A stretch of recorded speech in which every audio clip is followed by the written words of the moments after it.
I know right now, all of you, everyone in Kenya has seen the news circulating around that Ebola patients who are not even Kenyans should be arriving in Kenya for treatment. And apparently, for whatever reason, a country that is still struggling, some parts of Kenya are still struggling with things like roaches, drought, jiggers, and stuff like that. All of a sudden, we are capable of handling such situations. Remember, in this instance, we have never had a case of Ebola. So I think I can't recall a time there was such an outbreak in Kenya. Well, this can be so many things. One, it can be true. But then again, I like thinking outside the box. For instance, let's say even the last 30 days, a lot has happened. Yeah? After the fuel prices hiked, matatu drivers, they had a strike. Their leaders went to represent them, and we know what happened. It's like they sold them. Okay? They threw the drivers under the bus. A week after that, there was the finance bill, of course. And remember, this is affecting every one of us as a Kenyan. The finance bill being passed, that is where, that's another thing. It was on the headlines. It was shaking Kenyans. And then, not even 10 days down the line, there's this case of Ebola patients being flown in Kenya.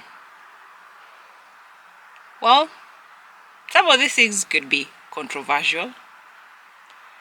Some of this could be just political games. But problem is, whatever it is, true or not, it affects me and you as individuals, As they say, when fahali wawili wakipigana, nyasi ndo huumia. Now, sometimes I would advise someone to avoid the headlines, to avoid this news, because most of the time it's just depressing stuff that they put out there. But you can't just live your life like it's a peacock or whatever, that you're burying your head in the sand that you don't want to hear. Eventually, you have to breathe, you have to pull out your head and face facts. Okay? But still, I think it's best if you take everything with a pinch of salt. Okay? And right now, in social media, everyone is talking about what is happening. Now, when you listen to one source, well, it can be a good thing. But now, when everyone listens to it, translates it in their own way, and then they put it out for you to listen, it can cause havoc, it can cause panic, it will affect your mental health. Okay? So you'll find yourself overthinking instead of focusing on things that actually grow you. Okay? You start finding yourself thinking of solutions to something that actually hasn't even happened yet. I'm not saying it won't happen, but as I said, take everything with a pinch of salt. Okay? These are politicians. Okay? And we all know politics is a dirty game. Now, these fahalis, these politicians, they will do whatever it takes. For them, it's a game. They will sell us. I used to think for me, I've come across friends who would try to sell me. And I found ways of avoiding them, cutting those relationships and stuff like that. But now, when you're being sold as a country, I don't know. I'm still researching on that, what one can do. But one of the things you can do is know your rights. Okay? Know your rights. Know the right people to stand for you, because it's not everyone. These same politicians, they are the ones we choose. Okay. And it came to bite us in the ass. Okay. It's not people from other countries that came to vote the politicians we have now. We voted them. Okay. So at some point, we are dealing with the consequences of our choices.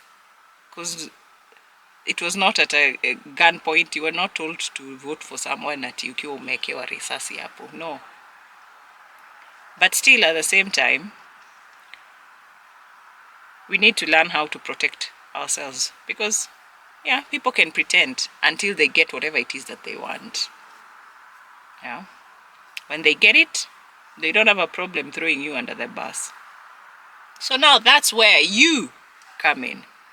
What do you do about these things? What do you do about all these things? And this is the reason why you as an individual, you need to be financially stable.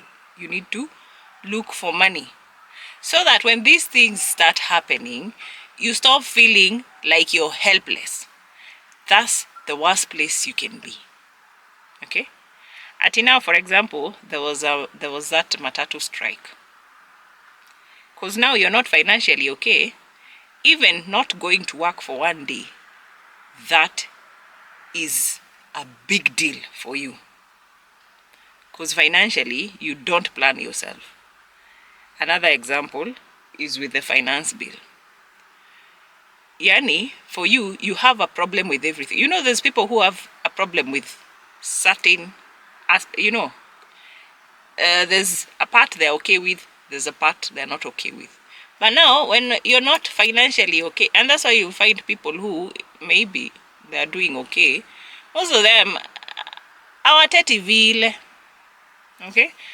But now these people who are not doing it, you don't have any financial plan or anything, you don't have a way out, you struggle. Now, with this case of Ebola, people who are wealthy, they can even fly out their families, or they can fly out themselves. But as much as a country, even if these patients come in, they will not be taken towards these sides of these wealthy people. There's a high chance watapelekwa the opposite side. Okay. So sometimes being financially stable, iko na advantage, because you can be able to take some precautions. And now you see the problem is we live in a time where everything is about money. If you want to move, it's about money. Like the other day, yesterday I was hearing someone at the children will not go to school. Well, people who have been homeschooling their children, that won't affect them much. Don't you agree? Someone else was saying now you have to move back home to Ushago. Now, if you move back home and you're advising everyone to move back home, you guys will go and you'll just overpopulate your rural areas. Huh? I think everyone should just be financially prepared for these things, because we never know what will happen. Things are changing so fast, There's no time for resting. You think you can sit down, catch a breath, something else happens. There's always something. And it's not that it's something good, because this is just on the negatives. So, as much as I tell you to be careful and filter the kind of news or information that you absorb, I also think you should be open to learn more. For example, if you hear of this news, don't listen to this it's called what? Seek primary sources for this news. Don't go for secondary, because secondary are the ones now I'm telling you, for example, online. Everyone gets the small news from the primary source, and then they put in the spices, and then they feed it to you. So I think one of the best ways to be able to handle these things is seek primary sources, especially when it comes to this news that feel emotionally manipulative, You know, there's news you listen and you just feel like it's affecting you. You're feeling some type of way. That's emotionally manipulative news. Okay? So before you start thinking, like overthinking about it, seek the primary source. Okay? You will understand it better and you'll be able to know what's right and what's wrong. Okay? You'll be able to tell between disinformation and misinformation. Because out here, people really know how to add salt to injury. Yeah? Hey. People like to cause havoc. And when I say people, I mean even the politicians themselves, the news broadcasters, you know, everyone with a voice, and they have like a social media presence because they want to stand out. They are willing to do anything.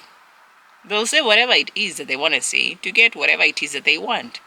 So every time you consume news, you have to factor in that. Otherwise, all the time, you'll always be emotionally manipulated. And once they know they can do that, then you've given them the power. It means they can control you. So do your best and look for the original document. Read the original document. Okay? If this is something that was said, look for that video. Listen to it by yourself. Stop waiting for someone else to translate information to you. That's why you need to do your due diligence before you start panicking and doing things just because of someone who is irrelevant to you, someone who has a mic and he just decided to address this and they have followers. Why? You know, what's the problem with algorithm nowadays? It's not like a few years ago. Algorithm nowadays rewards stupidity. I'm sorry to say, but that's it. And that's why people are doing, if someone does something stupid and this person gets views and followers and comments, and you know, people interact with whatever it is that person has done, the algorithm takes that as something very important. So someone else will try and copy that to get the same traction. But you see, it doesn't mean that it's the right thing or that's what people are supposed to do. So a lot of people are doing things because of the algorithm. So they are willing to add or twist it just a little bit more so that it can favor them. If you don't know this, you will suffer in this life. In this life of algorithm that we are living, you will struggle a lot. A lot. So you need to be very wary when it comes to that. So go out, look for original documents, read them, look for press release. Although even that one, I don't know. Do that if you must. Or if there's a court filing, look for it before you react or before you make any decisions. Okay? You should not be out here deciding because someone with a million followers said something. Now your life decisions are based on that. Don't do that. Okay? Another thing you need to do is to limit online scrolling. You have to limit. If you have to give yourself 24 to 72 hours to allow that thing to die down, do that. Do that. Imagine the world will still be here when you come back after 72 hours. It won't have gone anywhere. It will still be here. Because if you don't give yourself that break, this content online, when you keep receiving constant alerts every time, it trains your brain to always stay in high alert. You'll never relax. You're always tensed. And now you see, every time if you keep living your life in tension, eventually you're going to get sick. And you know sickness inaambatana na pesa. Sickness and money, they go hand in hand. If you can't stay that long without news or something, you can designate like maybe 1 or 2 hours a day, 1 hour a day to check on news, at least so that it doesn't look like you're left behind. You don't know what's happening in your country, as in to keep up with whatever is happening, right? Yeah, you should do that. Another thing I think you should do is use content filters. Those things, because those words that trigger you, you should filter them so that it can stop popping up in your For You page. Yeah? People, we need to learn how to protect ourselves, especially when it comes to you being an individual. Because every time you say, we are friends, we are a group of people, there's always someone between the two of you, or in that circle of yours, there's someone who's, when the opportunity arises, they will throw you people under the bus. They will sell you out for a certain price. It's just that moment has not come yet. It's just that they've not been tested yet. So the best thing you can do for yourself is protect yourself. Okay?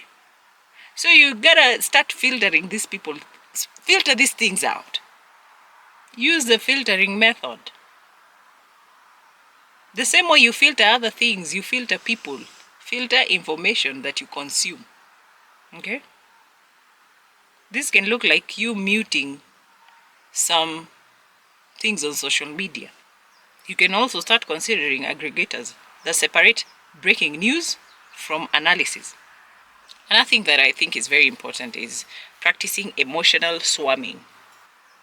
And this is, for instance, when a headline triggers your anxiety.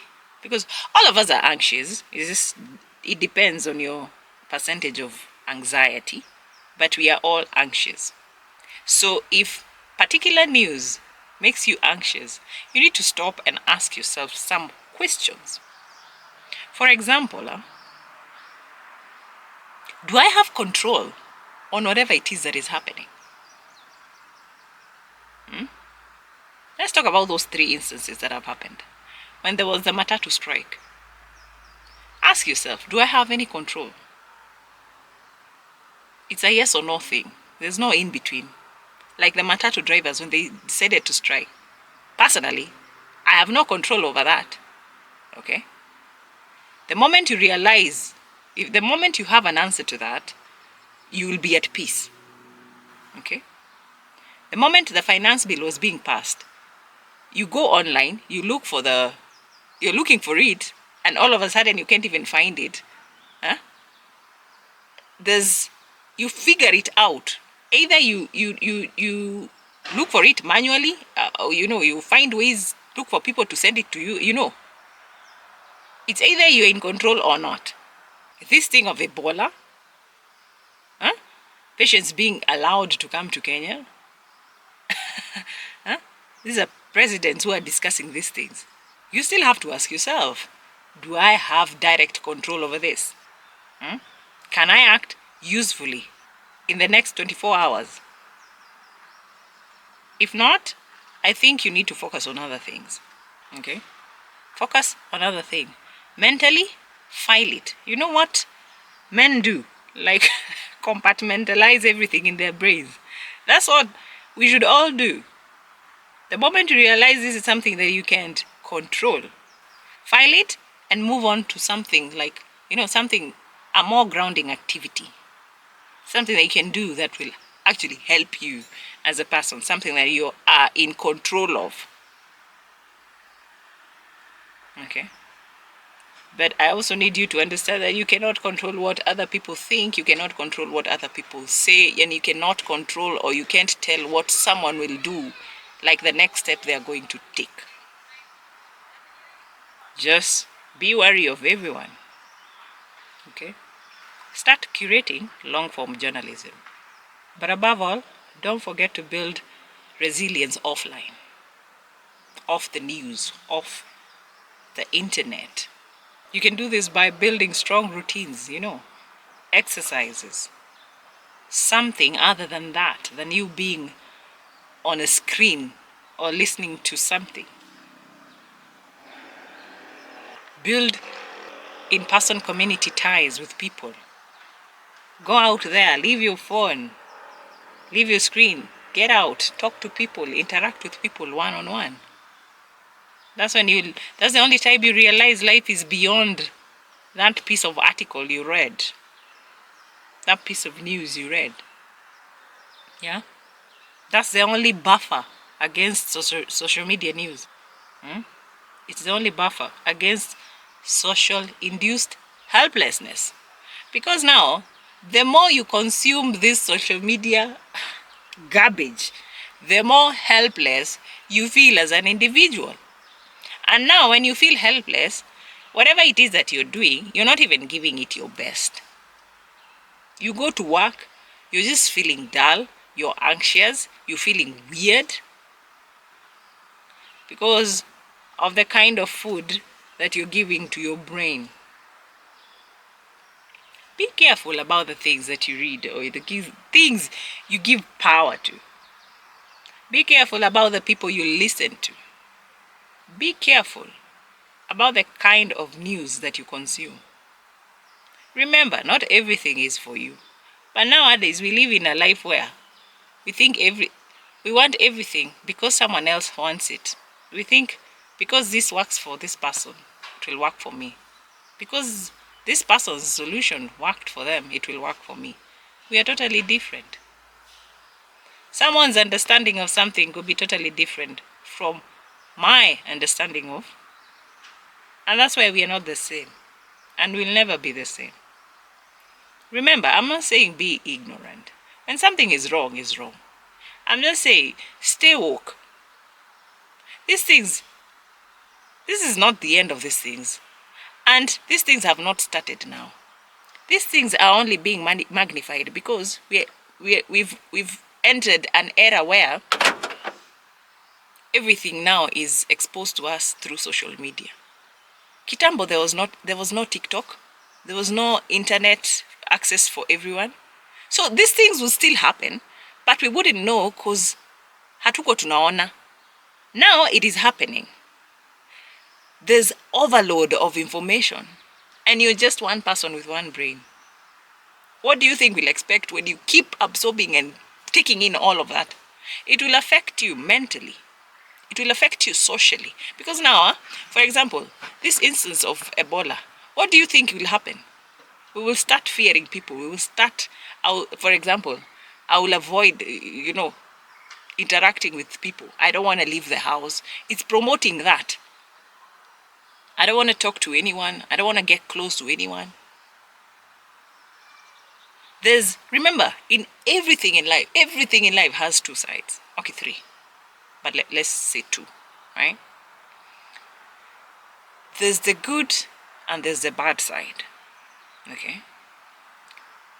The side that thrives is the one that you put more weight on. It's the one that you put more attention to. That's the side that thrives. But as I said, according to social media and algorithms, most of the times it's the bad things that thrive. And that's why you'll never hear good things on social media. And even if it's something good, it rarely even survives 24 hours. Apparently, and it's our fault as people, because we want things that actually spikes our adrenaline. If something good is nice, but it's also calm and boring, a lot of people don't want that. They want, spiky things. And then these things that spike your adrenaline, they are the ones that are dangerous. And then when it happens, you want to complain. I don't know. Even me, I'm having weird feelings, right? 1 minute I'm okay. The other minute I'm worried. The other minute I'm like, I feel like I want to be a don't care person. The next minute I feel like I cannot afford to be a don't care person. The other minute I'm wondering, what am I supposed to do? What can I do to make a difference? There's all that. I'm not even relaxed. Huh? So it just comes down to decisions. What you decide. You wake up that day, you decide. Besides, Aki, your day of dying when it comes. You cannot outrun death. You'll never outrun it. Whether it comes through Ebola or by a bullet or by whatever, if your day has come, it has come. But you can still choose to live better. You can choose to protect yourself in all aspects of life. Okay? Not just about news, headlines, in all aspects. Okay? And just know there's things we cannot control. Especially when you give, they say, you don't know a person until they have money. When that person gets money or power, that's when that monster in him is magnified. But now, you see, there's things you can't control. Once you know that, so kama unaweza ondokea vitu zingine ondokea. That's why I say sometimes pia kukuwa na pesa ni poa. When you have money, sometimes it can be a good thing because it means you can leave the country, you can choose to relocate. That's the power of money. And you leave the people, as they like to call them, the peasants, to deal with whatever. But that's not right. But this, unfortunately, that's just how life is. It's sad but true. Okay. So, I guess what I'm trying to say is, if news out there strongly affects you, and if you hear something and it genuinely breaks you, because me, like for example, naona kama hii when finance bill was being increased, alafu nasikia when the finance bill was talking about increasing some prices of mpaka medication, surely there's someone who's close to me that has a chronic illness and the medication is very expensive. That one genuinely broke me. I'll be honest. I hated it. I still hate it because chronic illness is not something you joke with. You know, I'm always on high alert. Already, that makes me anxious. And, I'm already anxious. So, more headlines beyond that. It's just like trying to crush me. Okay? So, I'm saying, if a story out there genuinely breaks you, step away from the news or from the internet, from whatever it is, for at least 24 to 72 hours. Step away. And those are some of the reasons why I uninstalled TikTok. Because 1 minute you're in there thinking you're there for entertainment, and then you're there, you're anxious, your mental health is, you just, all of a sudden you're not even okay with the kind of life you're living. Your life is becoming a problem to you, and it never used to be a problem to you. So step away. If you can step away completely, sour. People are different. If you want, there was a time I used to say, personally I don't watch news. I normally say, if the news are extremely important, because eventually I'll leave the house and go interact with people, I will hear it from people. When I interact with people one-on-one, I'll hear it from them. But what I will not do is listen to news or these social media headlines. Because everyone wants to make their news look sort of stand out. So you don't know what it is that they will extract or they'll add to it. As I said, there's two sides of everything. Well, misinformation has two sides to it. Disinformation has two sides to it. Real information has two sides to it. Lack of information, has two sides to it. Find your stand. Just know whatever consequence, be ready to deal with it. Okay? Because we're all different, There's people who want to deal with the headlines head on. Strong people, eh? So it depends on your capacity. How much you can take in. Personally, news and the lies and the whatever, the fact that they just tell us what they want us to hear. The moment I knew that, I pay attention to other better things other than that. I say if news are extremely important, they'll get to me. Well, I'm seated with folks talking. It will come up one way or another. But at least, you see, I'll be talking to people I know. Most times I surround myself with friends, people I interact with. So stay away if you can.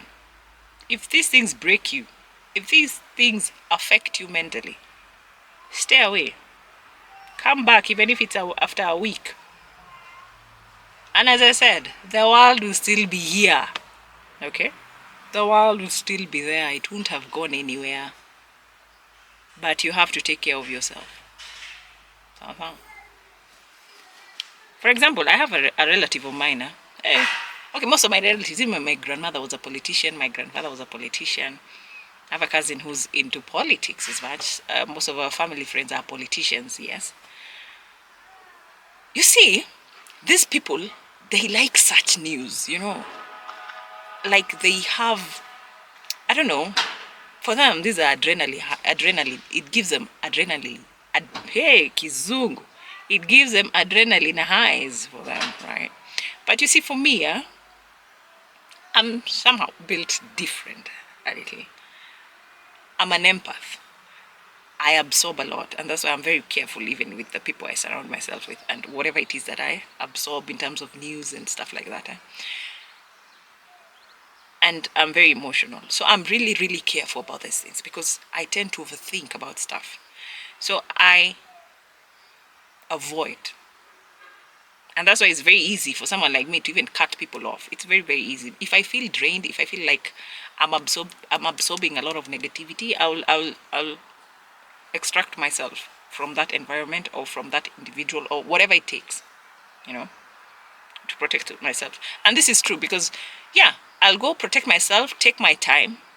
And when I get back outside, imagine the world is always, as long as you're alive, the world will always be here. It's not going anywhere.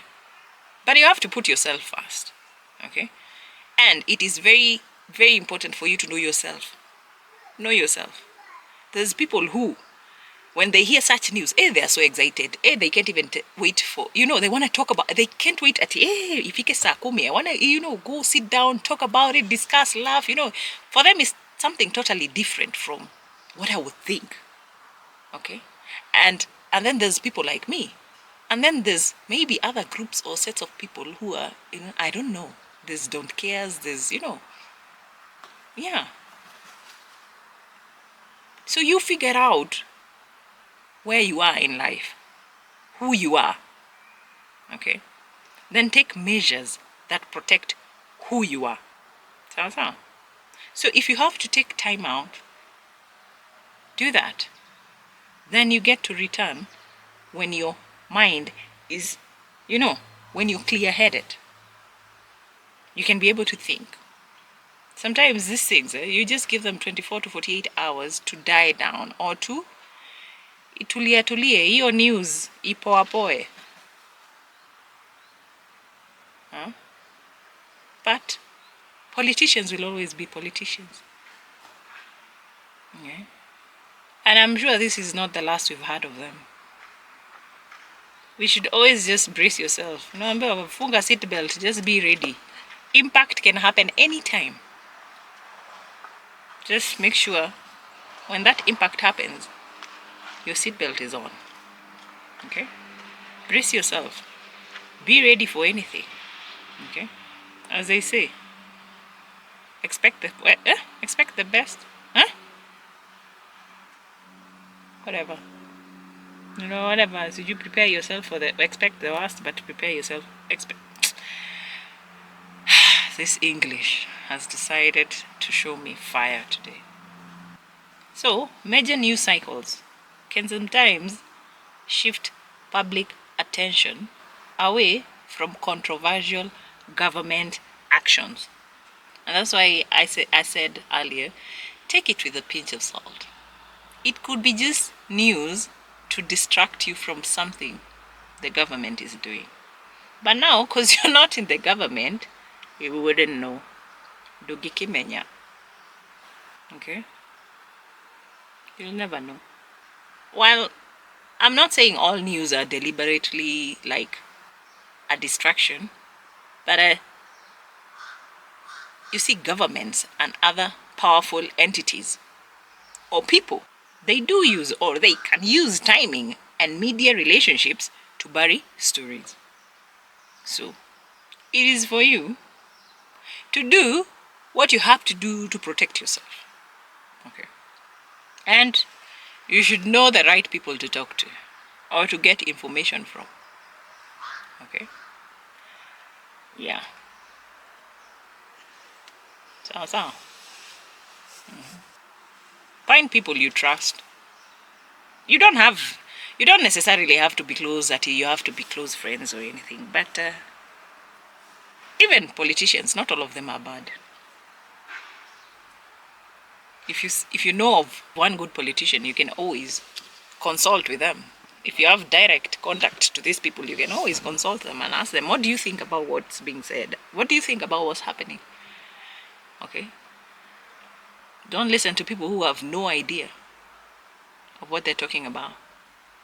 In this instance of this Ebola thing, it's also nice to talk to doctors. If you know of a doctor somewhere, ask them about it, or their opinion or their thoughts on something like that. Okay. Yeah. Someone with experience, someone who can, even a doctor would tell you how you would protect yourself in case this is something that is true. In case the government actually does that, a doctor will tell you how to protect yourself against these things.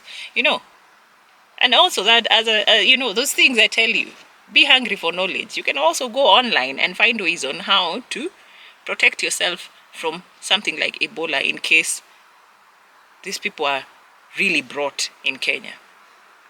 Because if you don't have the power, I can say no, but my no might not go so far. It won't, it might not have a lot of impact.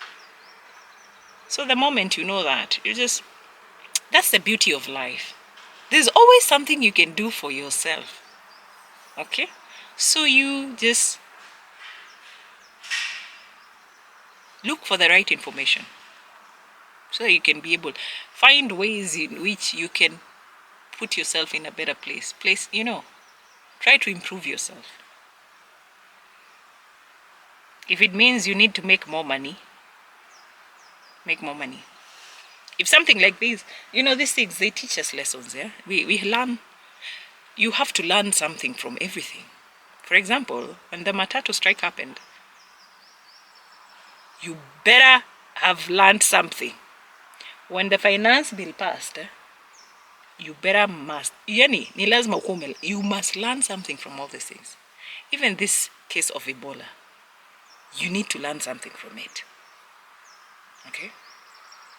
Yeah, you cannot be powerless every time. But if something happens, matatu in a strike, you're powerless. Huh? Finance bill in a pasiwa, you're powerless. Ebola is being brought, you're powerless. I don't know what happens, you're powerless.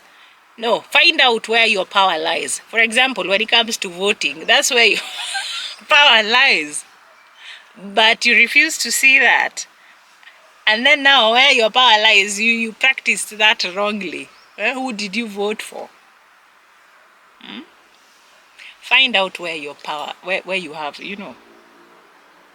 find out where you have a lot of impact and do something about it. Okay. Like for me now, I felt like with this Ebola thing, I'm just thinking, if I had enough money, I would have left Kenya for a few months. Yeah. I would have left Kenya and gone for like a vacation, a 3-month vacation. Yeah. So that's one of the things that I'm learning. I'm just like, wow, and it's good to have money. Okay. It's really good to have money. And the finance bill was being passed. I was just thinking, what? All these taxes on stuff like that. And you see now, wealthy people don't pay taxes. They have ways, they have even tax lawyers who help them, hawalipi taxes. All this is money. And I'm just like, wow, I need to work hard more. Niongeze bidii. When the matatu drivers wali strike and there was no movement, I also learned something. That this thing, I always tell my daughter, in a group of people, make sure You're not the sheep. Make sure you're the wolf. You're not. Don't have the sheep mentality. You will suffer in this life, guy. Ati someone says we go, you follow. Ati wacha niende niwasimamie, unaitikia. Mbona wewe usiende kusimamia hao watu? Hata mimi nisimamie watu. No. Now they were given their own cut. You're struggling there. Make sure you are learning something from everything. Okay? Yeah. Make sure you're learning something. Don't allow these incidences just peter you like that and you're not learning or you're not getting something out of it. No. Even if you don't get money out of it, make sure you've become someone better than who you were yesterday. You've become smarter. Okay? And how do you do this? You need to find out ways. You need to get more information. You need to be hungry for information. So, anyway, that's so much for today. It's been a minute since I even made any video here. I hope this helps someone. I don't know. I really hope you get where I'm coming from. Yeah. But at the end of the day, just protect yourself. Okay? Just the way you're picky about food you eat, be picky about the information that you consume. Okay? The same way you're picky about your sources of money, how you want to make money, be picky about how you consume information. Okay? And this is for your own good. Unless, of course, you're a politician, then this is not for you. You're leaning more to the other side. Cooking ideas and doing whatever. Anyway, that's just life. That's it for us today. I hope I'll see you soon. Of course, in my next video. Cheers.